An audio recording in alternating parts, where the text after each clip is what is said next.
What's up, fight fans? Thanks for coming through once again. Another video on Wilder Joshua, people. I'm sorry, but I feel like we're getting fed new information every day from different sources, and I think it's good to hear from the horse's mouth sometimes. And I think the horse on this occasion is Eddie Hearn. I just watched Kugan Cassius with Eddie Hearn. I love those hour breakdowns. I really do. It's get a cup of coffee, have some biscuits, and just listen. And sometimes, look. I have to be honest with you, sometimes I think Eddie Hearn does chat a lot of doo-doo. I think most people think that. Sometimes you feel like he is that car salesman. But at least he talks. At least we hear from him. There are a number of other promoters that I'd love to hear from, and we just don't even get so much as a word out of their mouth. So it's good that we actually do get to hear Eddie Hearn, and long may these interviews continue. So what we do know is that we don't know anything. That's first and foremost. Eddie Hearn has jumped on Twitter a few times when people put out numbers there and statistics and figures and pay purses, and he's just shut them down immediately. People that I think are in the know just simply aren't in the know. I think we all thought Joseph Parker got paid 10, 11 million. Eddie Hearn shut that down and said that was more like 5 to 6 million.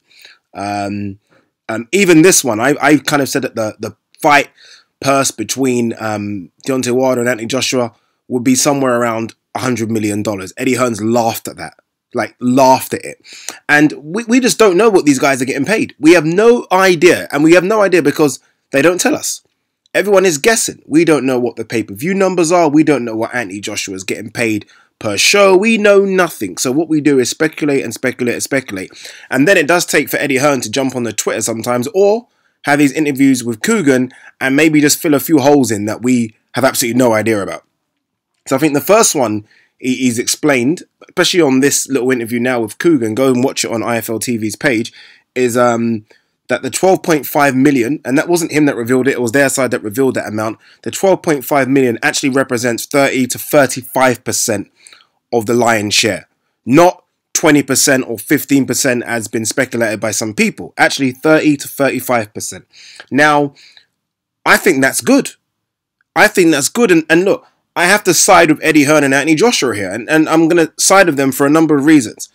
I'm a Wilder fan. I'm not a fan of his boxing style, I have to admit, but I'm a fan of his. Right? This is a guy that's 40 fights, 39 KOs, and has knocked out everyone in his face. You've got to appreciate that if you're a boxing fan. But I think his value in terms of what he brings to the table is 35%. Maximum. And I'm not just saying that because I'm over here and I'm a Brit and I'm an Anthony Joshua fan. I'm just saying that just off numbers, right? And the numbers that we do know, and we don't know a lot, but the numbers that we do know are this. Anthony Joshua has 4 belts. Wilder has 1. Now, that's part of it for me. People might say, well, no, not really, because Anthony Joshua got his belts from blah, blah, blah. I keep hearing that Wilder, WBC. He beat Bermane Stiverne for that. So it's not like he had to go through King Kong to get that one either. Didn't mean that, King Kong, but you know what I meant. Eddie Hearn clarified, and again, he could be chatting shit here, but he did say that Wilder in his last fight against Ortiz, which I thought was a fantastic fight, struggled to sell 10,000 tickets. We know that Joshua can do 80,000 pretty much without moving. So those are the numbers we do know. Eddie Hearn also said that in the last 11 months, AJ's had 3 fights. And those 3 fights have generated around 3 million in pay-per-view buys. Not bad. I thought it would be a bit more, but not bad. So those fights are what Vladimir Klitschko, Carlos Takam, and this Joseph Parker one. I'm guessing the Carlos Takam one was a bit low, because I know Joshua versus Klitschko definitely done over 1 million. And I'm guessing Carlos Takam maybe, I don't know, 600,000-700,000. And I'm guessing Parker over 1 million as well. So 3 million. What we do know is that Deontay Wilder is not a pay-per-view star. We do know that. We know he's not a pay-per-view star. He's a Showtime fighter, right? So it's on regular Showtime TV. So one's a pay-per-view star that's done over 3 million. One's not. One done 80,000 recently or 78,000 recently in tickets. We know that Deontay Wilder done about 10,000. I think the rest were comps. Don't get it twisted though. AJ does comps as well. What we do know, again, we don't know AJ's purse, but we do know Deontay Wilder's for his last fight. That's revealed. It was 2.1 million. Now, he probably gets a bit more underneath the table, but we know guaranteed 2.1 million. So those are the facts that we know. Now, if I were to tell you those facts and I didn't tell you a name, Didn't tell you a name. Didn't say one's from the States, one's from the UK, one's this, one's that. I just told you, and I said, okay, we're going to give boxer A 65% and we're going to give boxer B. No one would even bat an eyelid. No one would bat an eyelid. Sometimes you just have to take low ball money. Sometimes. And I don't think $12.5 million is low ball money, but compared to what Joshua will get, which will probably be about 20 million if the 35-65 thing's correct, that's not bad. Like, this back and forth is BS. It's not bad. Floyd took it for Gatti. Floyd took low ball money to fight Gatti. Floyd took it to fight Oscar De La Hoya, and Floyd was coming up as a 4-weight world champion to fight Oscar, unbeaten. Still took B-side money, if you like. So, I mean, there's nothing wrong with taking B-side money. Even Gennady Golovkin, who's the unbeaten 4-belt holder, middleweight champion of the world, took low ball money for Canelo Alvarez. You just have to do it sometimes. You just have to do it. I don't see anything wrong with it. And I feel like the problem's not Wilder.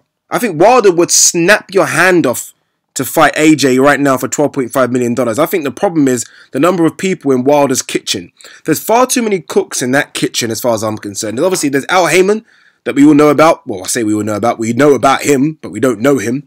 There's Lou DiBella, who seems to be chirping a bit now. And, of course, there's Shelley Finkel. So there's an advisor, a manager, a promoter, and I'm sure there's other people behind the scenes as well, which I think are just adding to the confusion here. Wilder wants to fight.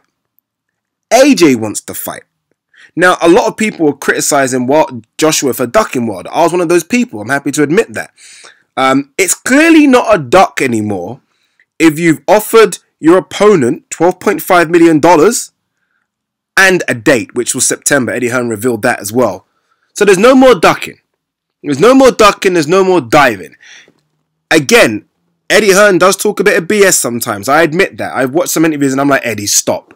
But on this occasion, I think he is 110% correct. There clearly is an A side and there clearly is a B side. No matter what you say, no matter how you cut it, AJ is the dominant A side in this. The fight's going to be in the UK. The fight's targeted for Wembley Stadium. Every single person that buys a ticket for that fight will be an AJ fan. So he brings all that. The pay-per-view element he brings as well, because we don't know what pay-per-view Wilder can do because he's not fought on pay-per-view. Everything is with AJ on this. Guys, please, Wilder fans, let's just agree on this one.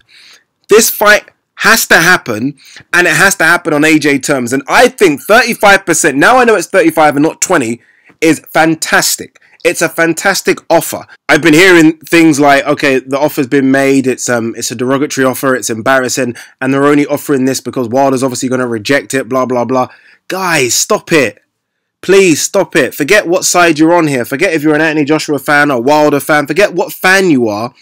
Just think of it logically, guys. Think of it logically. And I'll kind of say it again. What we do know, and again, we don't know much, but what we do know is someone has 4 belts, someone has 1. Someone can do 80 to 90,000 at the click of their finger. Someone struggles to do 10,000. The fight will be in the UK. So all those 80,000, 90,000 people will be there because they're AJ fans. You can't get a more obvious A-side for me. You can't get a more obvious A-side. This isn't a 50-50 fight in terms of negotiations. As much as I want this fight to happen, and I hate talking about this, but it's been brought to our attention now, this isn't a 50-50 fight. It can't be. It really can't be. It could be if Wilder knocks him out and they have a rematch, then yeah, maybe. Maybe 50-50, right? Because Wilder will have all the belts. Right now, on this day, what is it, April 13th? Oh my shit, it's Friday the 13th. Friday the 13th? God, better lock the door.